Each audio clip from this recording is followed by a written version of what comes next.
Hello student, in this lecture I will discuss about the cooling and heating load calculations. Now how we can estimate the cooling loads. So if we have to design the refrigeration and air conditioning equipments for a particular application, we have to find out the cooling load and how we can find the cooling loads. Now you can see the heat required to be removed from the space in order to bring it at the desired temperature by the air conditioning and refrigerating equipment.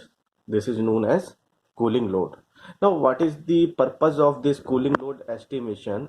Now, we have to determine the size of air conditioning and refrigerating equipment. So, we have to calculate the load coming on the design space because we have to maintain the design space at a lower temperature continuously with respect to surrounding in summer condition.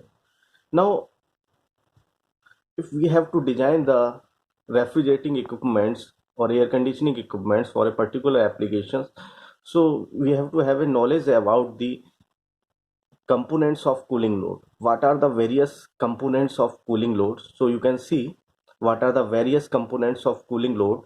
Now you can see this first one, sensible heat gain. Now there are various components of this cooling load estimations. First one is sensible heat gain. Now there are various factors upon which this sensible heat gain will occur. Now you can see the heat flowing in building through conduction. Now conduction is due to what? Due to temperature difference. Now where conduction will take place? In the building, in the exterior walls, floors, ceiling, doors and window. Now these are sensible heat gain, comes under the sensible heat gain. Now this second, heat received through solar radiation. The the heat is received in terms of solar radiation, and this comes also under the category of sensible heat gain. Now how the sensible heat gain will occur? This heat is transmitted to the designed space through glass of window, through ventilators, through doors.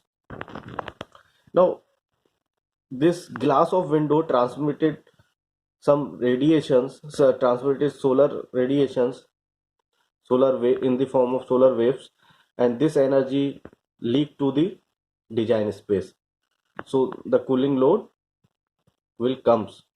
Now in the ventilators there are also heat gain occurs in the design space as well as through doors, because in summer condition the outside temperature is high, so some heat is leaks into the design space, so the load is increasing.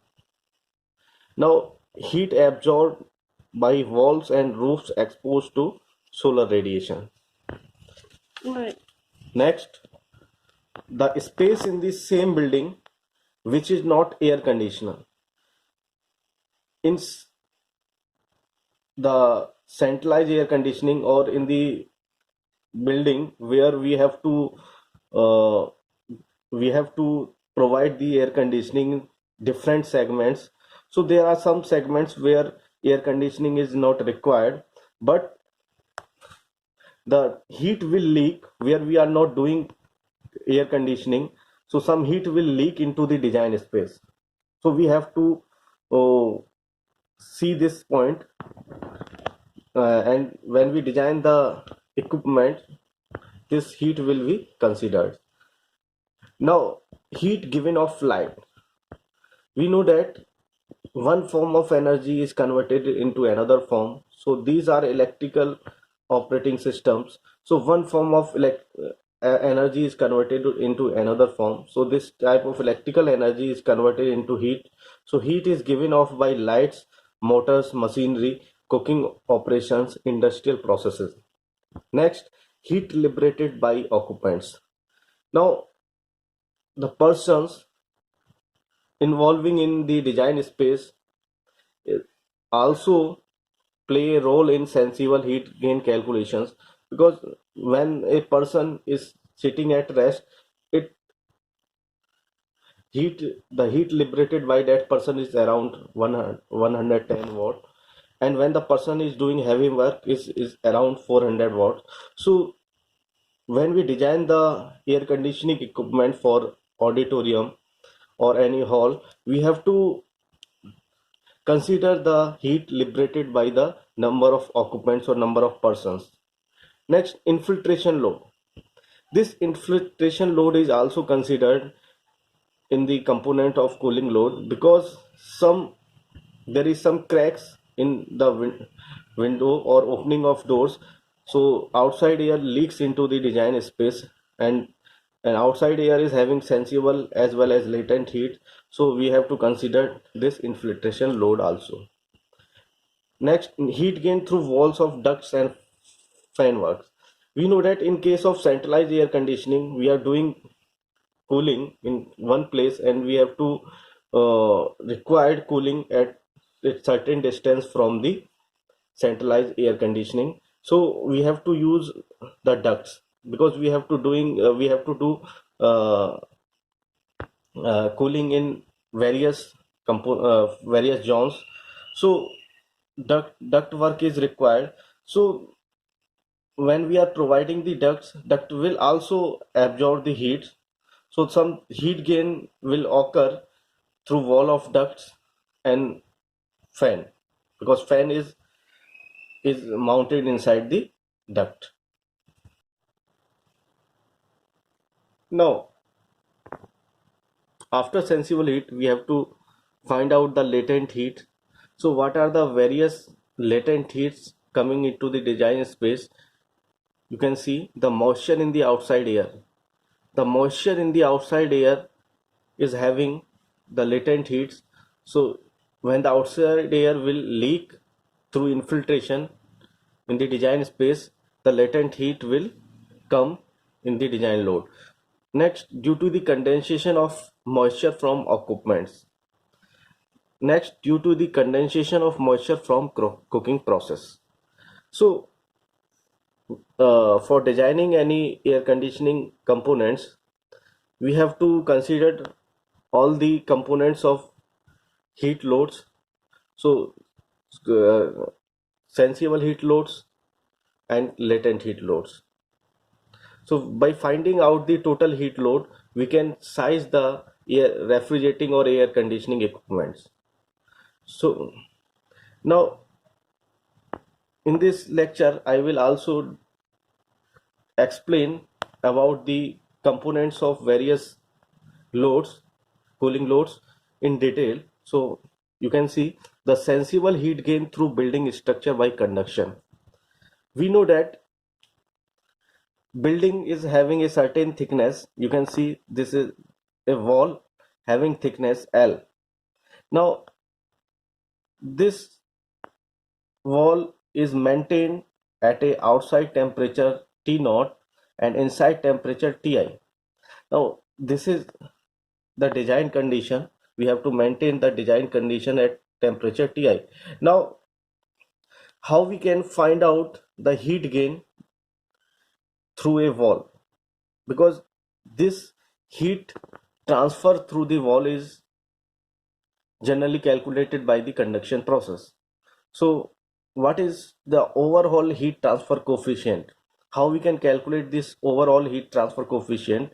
By finding this overall heat transfer coefficient, we can find out the heat transfer to the design space. Now you can see the overall heat transfer coefficient we can find out from this expression, 1 upon hi plus L by K plus 1 upon H naught, where hi is inside heat transfer coefficient and H naught is the outside heat transfer coefficient, L is the thickness of wall, and K is the thermal conductivity of material of wall.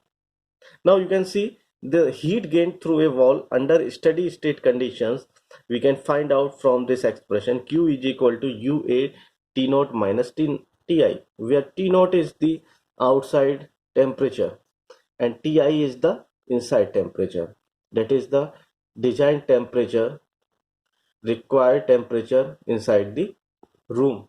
So this is the sensible heat gain. Now the heat gain from the solar radiation, because some heat is gained by the solar radiation.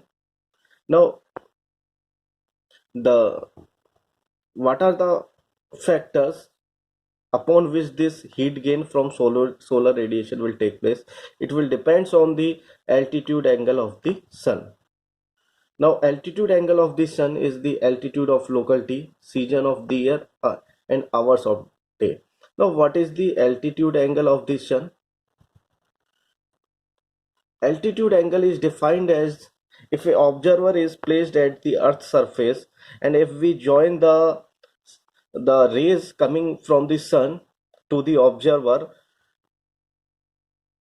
and if we draw a horizontal at which the observer is placed, so it is the angle between the line joining to the observer from the sun rays, and the horizontal line where the observer will standing.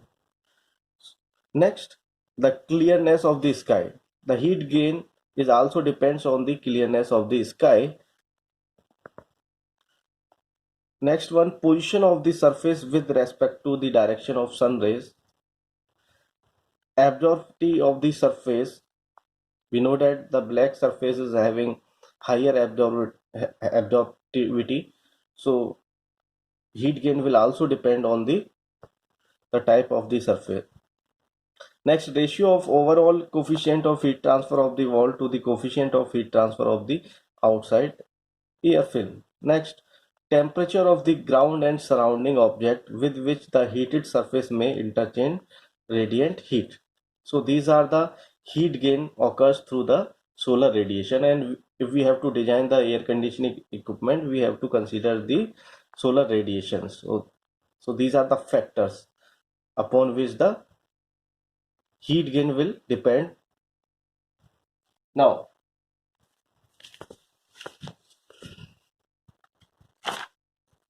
solar heat gain occurs through the glass area. So how we can calculate this solar heat gain through glass area? You can see the net heat gain is equal to the transmitted solar radiation, because some radiation is transmitted from the uh, glasses.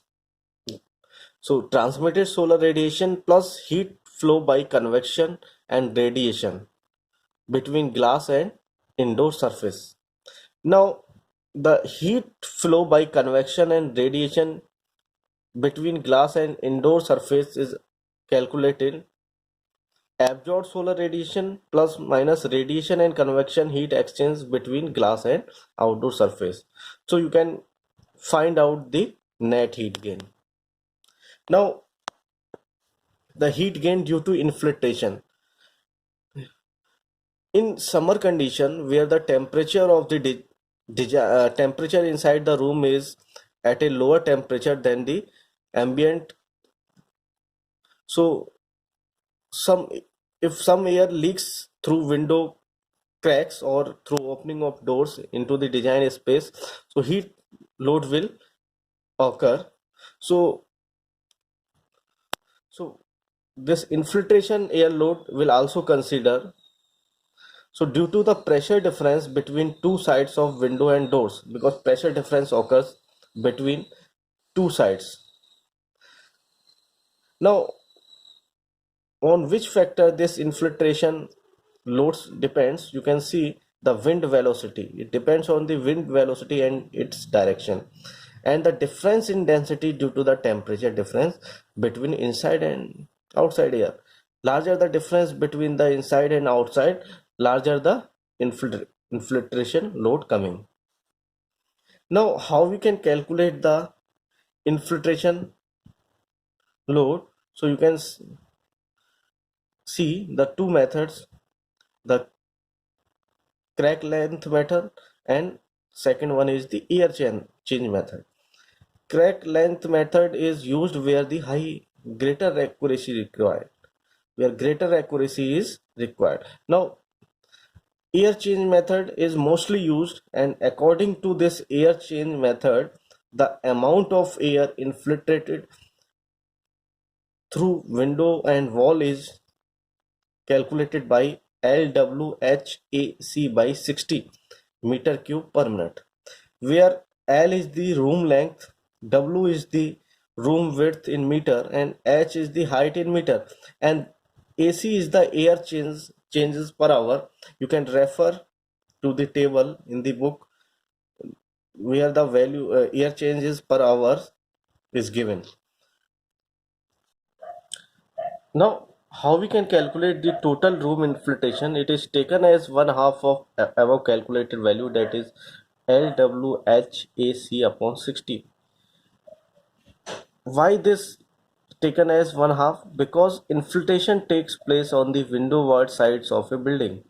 Now, how we can calculate the total building infiltration? That is equal to the total room infiltration. This room infiltration will take place due to the opening of door and window cracks. Total room infiltration plus door infiltration due to the person passing through the door, depending on the frequency of opening the door. So from this expression we can find the total building infiltration. Now the heat gain due to ventilation. In air conditioning we have to provide the ventilation air, and ventilation air is having the load, the heat gain, heat loads. So why we are providing this ventilated air? We have to minimize the odor, as well as we have to reduce the concentration of smoke, CO2 and other undesirable gases. So we have to provide this ventilation air, but this ventilation air adds sensible as well as latent heat to the design space. So we have to consider this heat gain. Now next, heat gain from occupants. Average number of peoples that are expected to be present in the condition space. So we have to consider this heat gain from the occupants also. Now heat gain from appliances like electrical appliances, gas fired appliances, steam heated appliances. So we have to consider this heat gain also in the design space.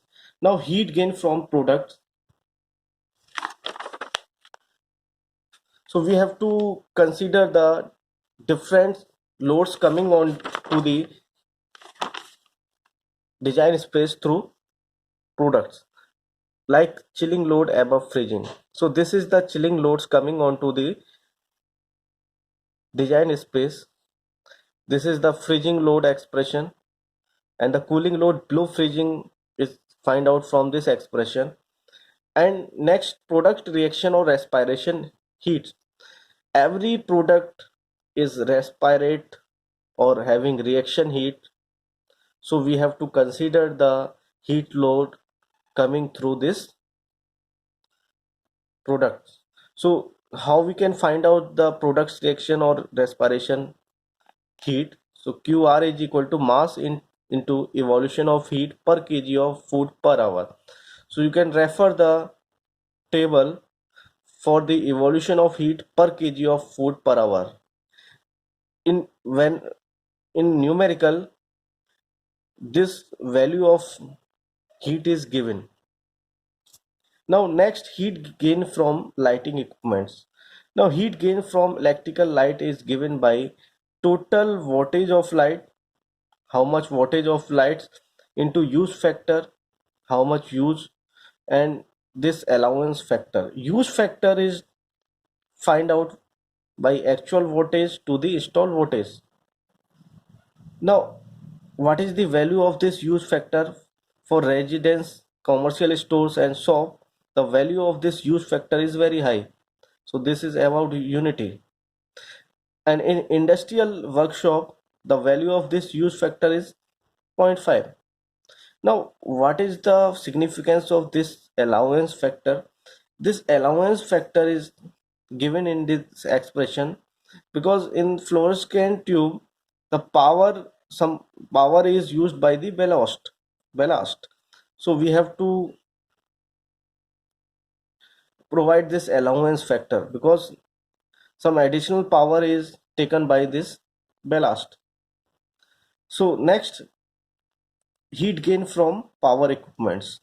Now heat gain from the electric motor is given by the power rating of the motor in kilowatt upon motor efficiency multiply by load factor. Now load factor is the fraction of total load at which the motor is working. Now next is heat gain through ducts. So in case of centralized air conditioning, where we are producing the cooling at one place and supplying this to at a distance from the plant. So we have to use the ducts, as well as in the same building if we have to do the cooling in various zones, we have to use the ducts. But when we use ducts, this duct will also absorb the heat, and this heat gain is given by this expression QD is equal to UAD TA minus TS, where U is the overall heat transfer coefficient, AD is the surface area of the duct, T is the temperature of ambient air, and TS is the temperature of supply air.